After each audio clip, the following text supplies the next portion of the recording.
People, hi from the other side of the screen. I have this dress here that my customer wants the hem to be shortened, and I pinned it to where she wants it. However, she's wearing 2-inch heels, so I'm gonna add 2 inches to the hem because she wants it to the floor. So my 2 inches of the hem of this dress will be around here. So we will come to be, it's 4 inches. This is 4.5. This is 4 inches, and we have 4 inch and something, a little extra. Here we have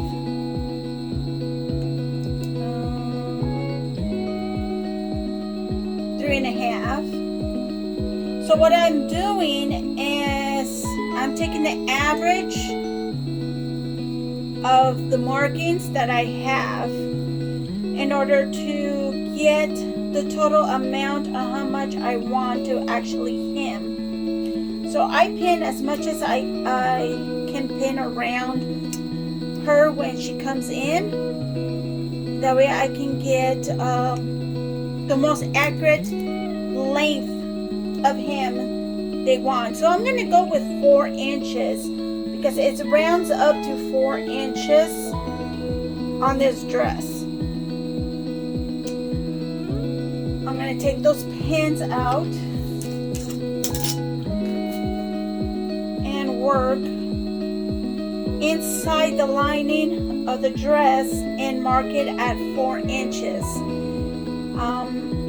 I looked at the lining and it looks like the lining is made of polyester and it has a twin needle stitch here, or a fold over hem.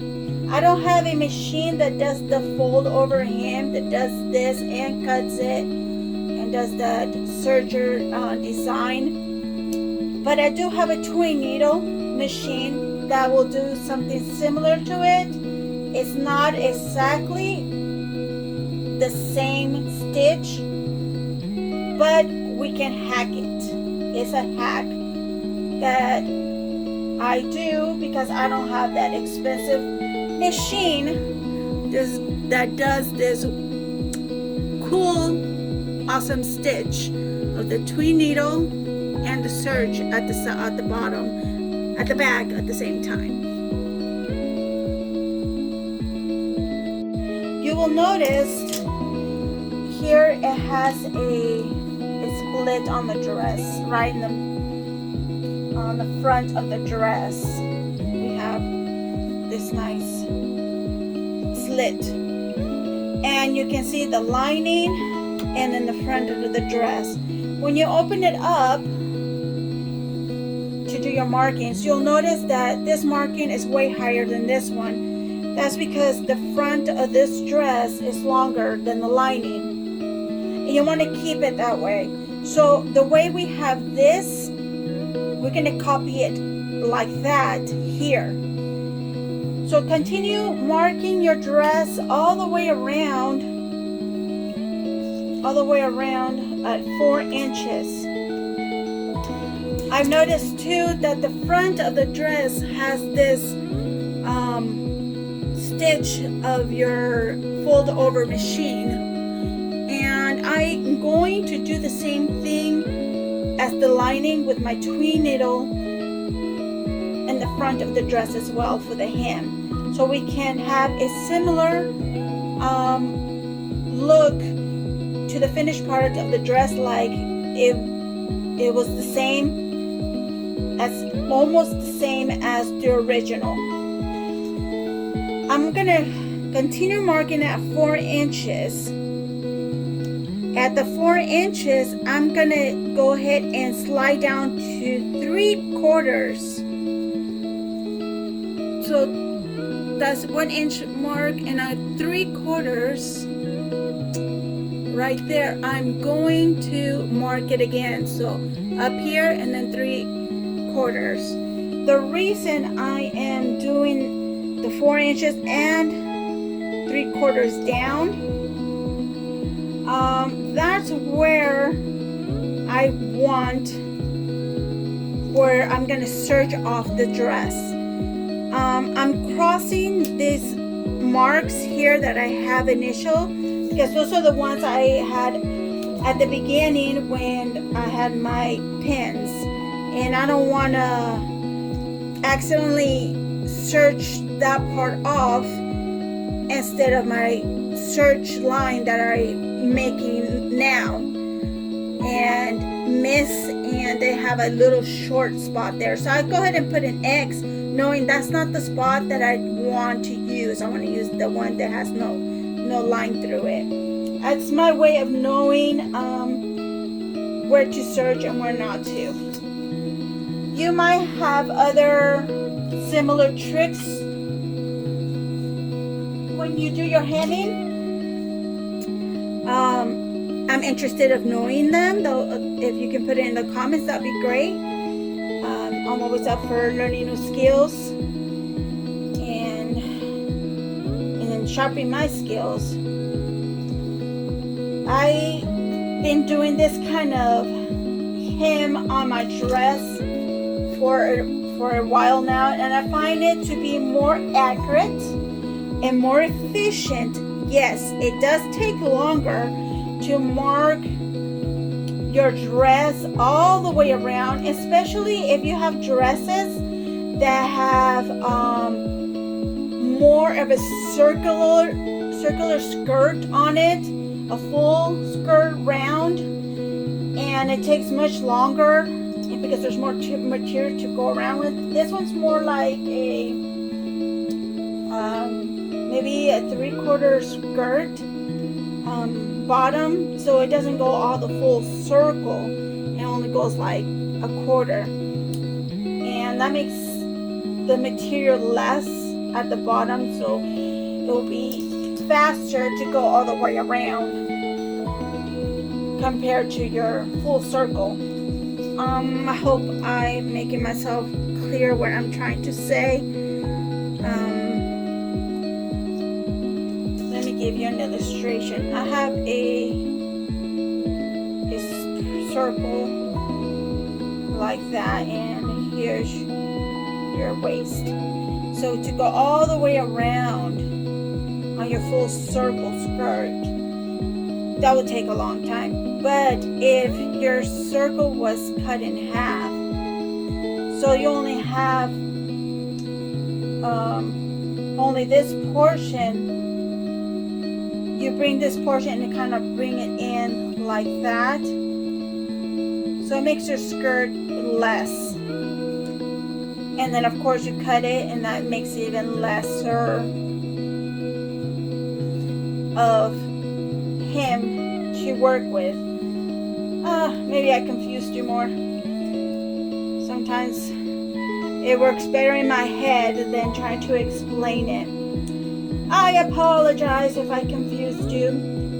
Well, like I said, I found this way to be a little bit easier for me and more accurate. And that's what I want, is accuracy. Instead of then coming back, oh no, it's too short. And when it's too short,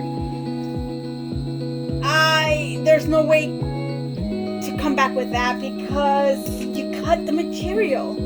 Yes, there's a way you can leave some space, some extra more, and fold it in, and you have extra material. But with dresses, that makes the dress heavier, and you don't want to do that on the dress that it's already heavy and has a lot of material, and it won't flow as beautiful as the dress was meant to flow. So I'm going to serge this off. After you have finished doing all your markings all around, I'm going to go ahead and open the front of the dress with the lining. That way, when I'm using my serger machine, I'm able to get in there quicker.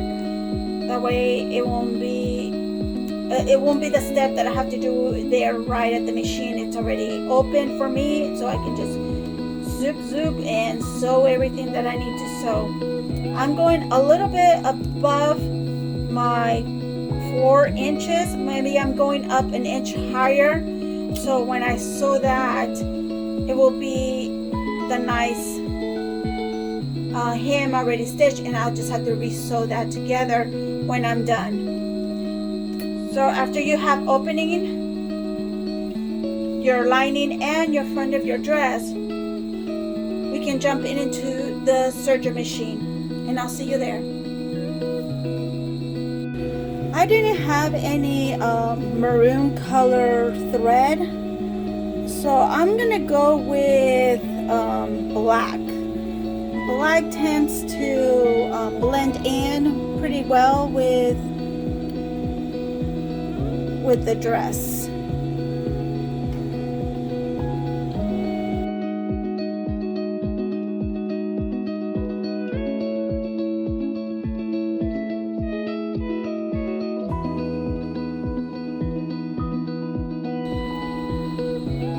So we have it here,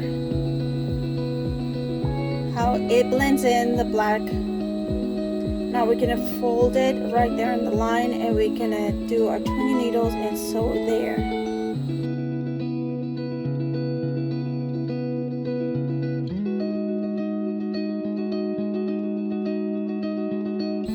As you can see, there's a twin needle stitch right there, and it's nice and clean.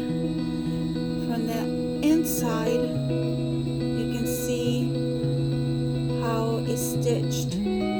I usually want to keep it away from the serger line, because if I go too close to the serger line, it tends to miss, and then I have to unravel everything to make sure it catches. And here at a ½ inch in, it keeps me safe from redoing the whole entire hem.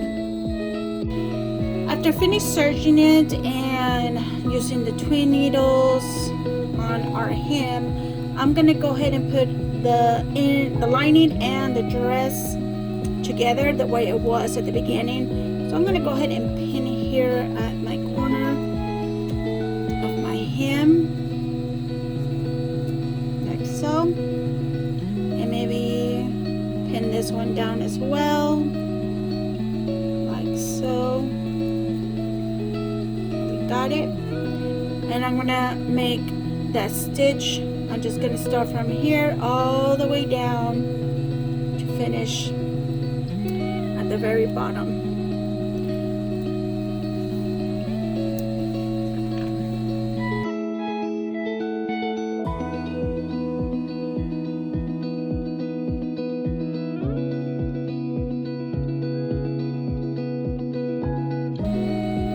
Once we finish putting our dress and lining together, we're gonna go press our hem from the outside of the hem in the lining. So come along with me to our iron machine, our plain iron, to press all of this.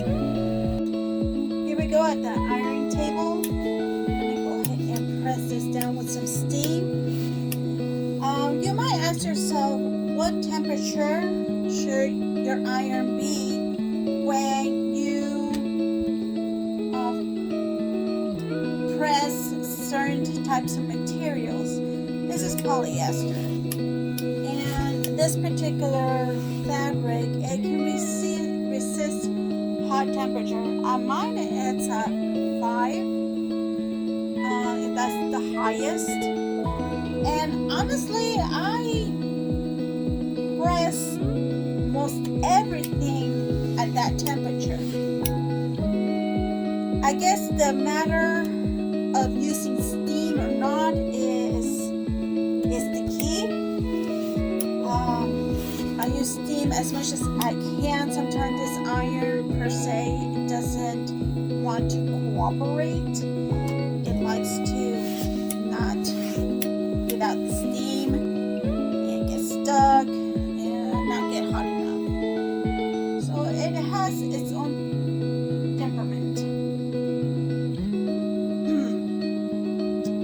But I will use caution or read your manual of your own iron to see what temperature should you use for certain fabrics.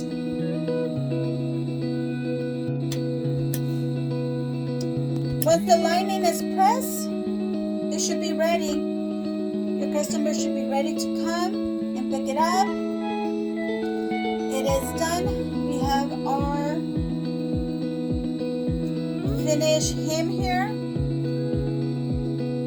And hopefully you like the video. Subscribe. Put your likes and notifications. And I'll catch you guys on the next video. Bye.